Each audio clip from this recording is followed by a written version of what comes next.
It's a bit cold today, just right at freezing. I was driving today and I passed a neighbor's place and he had 5 two-year-old colts on a hot walker going around, and them colts were frisky. They were jumping and bucking and just being young colts.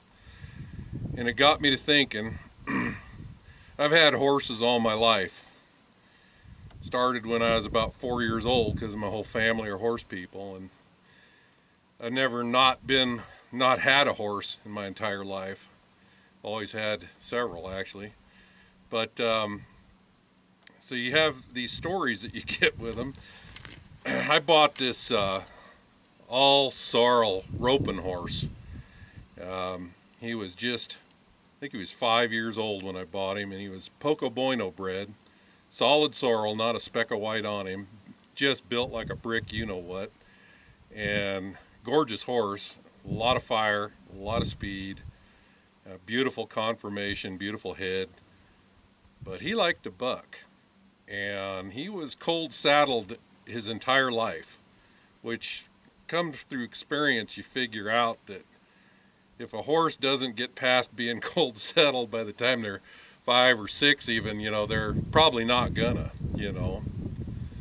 So anyway, I used this horse for a heading horse for roping for a number of years, and had a lot of fun with him. He was really fast, but you knew when you get on him, he's usually gonna buck. And if it was a cold day like this, you knew he was gonna buck. And he'd get a hump under his saddle, a hump in his back, and you get these little crinkles alongside of his nose, 3 little crinkles on each side. So if he didn't have a hump in his back and he still had them crinkles, you knew you were in for it, So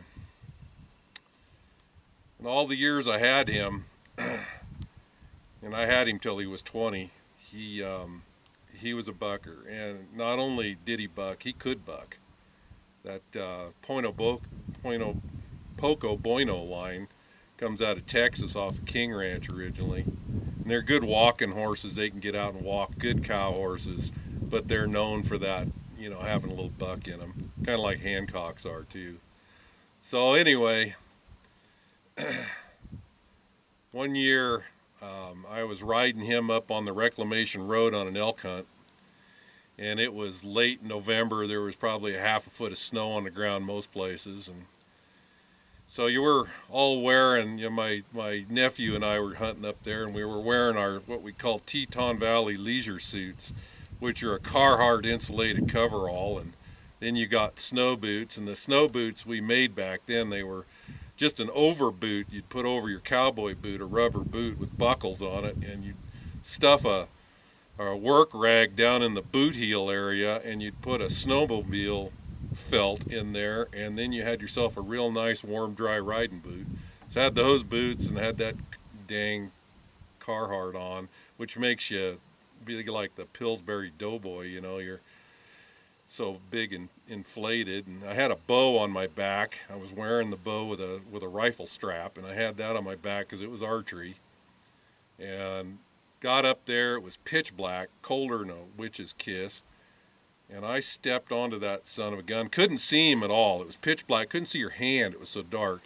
I stepped on board that sucker, and I never even got my right foot in the stirrup, and he exploded. About 3 or 4 good hops. I never got seated, never got my stirrup. 3 or 4 hops, he got me off, and I went flying through the air, and I landed with my left hand out like you do to catch yourself, and on that hard frozen ground. And I didn't know it, but I'd cracked that bone right there. It's called the cowboy fracture. And I was so damn mad. Rob rode down, got my horse, caught him, and brought him back. Of course, laughing. We all laugh when somebody gets bucked off, don't we? I know I do. Anyway, I stepped back on him. Of course, after he bucks you off, he was good as can be, And we rode all day like that. And my left hand swelled up in that buckskin glove, to where when I got home that night, I had to cut that glove off and then go into the docks the next day and get a cast on it and whatnot. But that was one time. And then another time, I was packed in with some friends up Bear Creek, out of Palisades Reservoir, back up from that Bear Creek. We used to go up and fish up there, and caught those big lake run cutties that go up out of the lake. And we packed in there and had some good fishing. And then the last night we were there, it snowed about a foot. Just came in. It was early June, and it just came in and dumped. So we get all our pack horses and horses all saddled, and I always like to saddle my my pack horse, let him stand, and then I go saddle my saddle horse, and then I come back and I can tighten that pack horse and finish packing him, and then I go back to the saddle horse and I tighten him. Well, I had 4 or 5 guys with me, and they're all characters. We all had a good time, and so I had one of them hold my pack horse, and I went over to this big log because I knew I could see the crinkles in his nose and that red horse's nose and the hump in his back. And I stepped on board him, and he cut loose, and we went around that meadow, I think, 3 times, just bucking like a son of a gun, you know. And he never got me loose because I was set. And got him gathered up, and he was done, and all of them guys were laughing, and they go, well, I give him an 86, and the guy goes, I give him an 88, you know. You know, anyway, that's how that went. And then you rode out, and he was just good as gold. And then back, I think it was about 99, me and another 3 guys, we rode across Yellowstone from the just east of Yellowstone Lake. There's a trailhead, and it follows south and goes along the lake there, and then heads up the river. And up that river, probably 2-3 days, you know, till you get to the park boundary. And so we packed in there. We had Jim's wife and Jim's dad rode up with us, and then they'd salted a car down at Box Creek, and they took our trailers and dropped them there, and we rode all the way through the park and had a great trip. It was about an 8 or 10 day trip. But when we got to the Thoroughfare River, it was early June, and it was higher than I'd ever imagined it would be. It was a scary son of a buck. The river was just roaring. You know, I threw a stick in it, and I think that thing was doing like 25 miles an hour, and it was wider than I'd ever seen it and deeper. And crossing deep water, deep fast water on horseback or on foot is really dangerous. And we had, I think, 5 or 6 pack stock. So I took 2 of them, and got a guy coming. We'll stop here.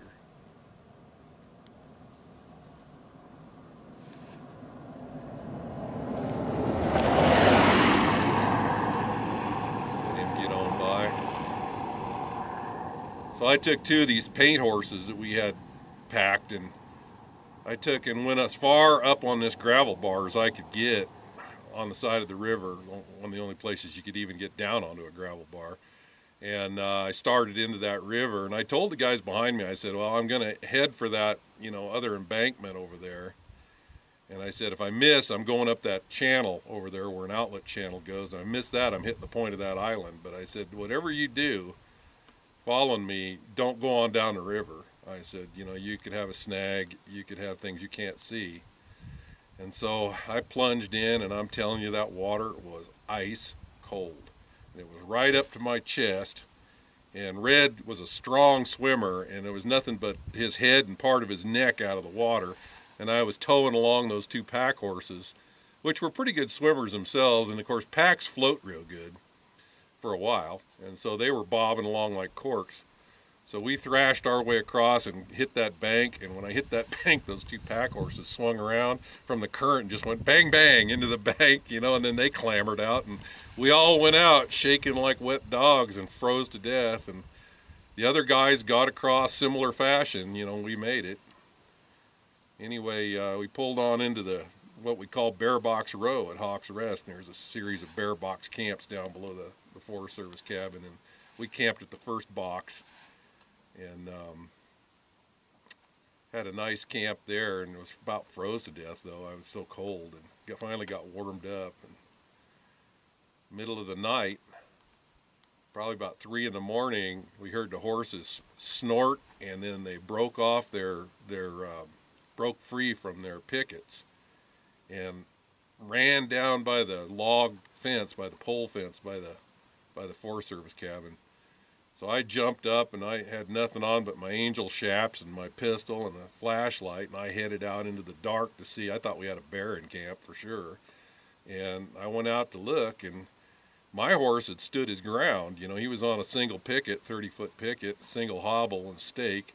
And the two young paint horses that I'd led across, they ran over and stood by him. You know, they were just on hobbles, and they just ran over and stood right by that sorrel. And he was bad for whacking a dog or anything that come around him. You know, he didn't tolerate that. And so got up, and everybody was up. We went and got the rest of the horses and brought them back, tied them in camp. Didn't know what it was. We tied them in camp. And first light, I got up and went out and looked, and it wasn't a bear. It was wolves. Wolves had come in and tracked all over the meadow, and they figured them horses were cripples, so they made a run at them and blew them off picket. So that next morning or the morning after, I can't remember which, we got ready to pack on out. And here again, you know, I swung up on that frickin' sorrel, and he cut loose and bucked right there in camp, right at that bear box. We bucked around that camp a little bit until he decided everything was good, and then he was good as gold the rest of the way out. He was a good horse. I miss him. He came to a fairly bad end. At one point in his life, he got strangles real bad. They bastardized, and you know, I went through a ton of penicillin getting him through it, and I think this is what caused this. But years later, I can't remember what year it was now. I think it was probably about 06, 05 or 06. We were packed into Hawk's Rest again, and we stopped at Jay Creek, at a favorite camp there at Jay Creek, and he started limping just before we got to camp, right out of the blue, you know. And so I went and stood him down in the creek after I unsaddled him and unpacked the pack horses, and then brought him up, and he just kept limping, you know, and his foot didn't show any signs. You couldn't see anything, so I said, well, I'm going to ride my pack horse out when we leave, and I'll, you know, lead him with just a light pack, and my buddies took all the gear, so I just had a pack saddle on him. And so we started out when we were on our way back, and he got about not quite halfway out. It's about 28 miles to Jay Creek, so he was about halfway out, you know, maybe 14 miles out.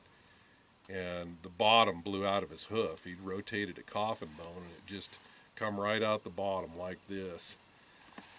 And at that time, you couldn't kill a horse in the park, you know, or in the Forest Service there, or you wouldn't allow it.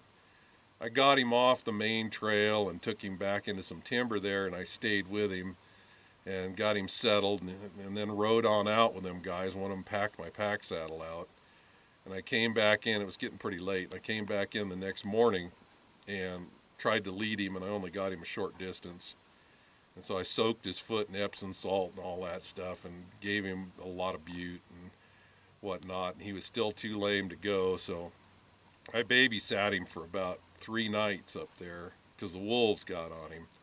And they kept coming around at night. I kept a fire going all night, and they'd come in and howl, and then they'd sit there and look at you with their eyeballs. And you know, I wasn't confident enough to take a whack at them with a pistol, you know, at night with just their eyes, even though I wanted to. And it was illegal to kill them, not that that would stop me considering wolves. Now you can shoot them, but back then you couldn't. And now you can put your horse down in the woods without having to cut him up and haul him out. So that changed a lot of stuff, because that's what they wanted you to do. They wanted you to quarter your horse out and haul him out in pieces, and I'll be damned if I'm going to do that. And so I talked to a couple of vets that were down in the valley here in Star Valley, and they agreed to come up there and block his foot. So they came on their day off. They come up with me, and we rode in, and they blocked his foot. And I led him out to the trailhead, and just about a quarter of a mile from the trailhead at Turpin Meadow, he sloughed his whole foot. Hoof and all just came off. He couldn't feel a thing, of course. So I took him on down, loaded him in the trailer, and they followed me on home to Bedford out of Thane there, and they put him down for me and borrowed the neighbor's backhoe and buried him in the yard. But Excuse me.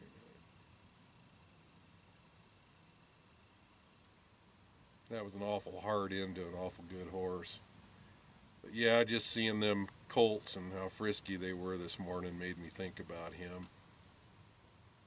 You know, one thing about it, I guess when I die, I'm going to have a lot of good horses to ride in heaven.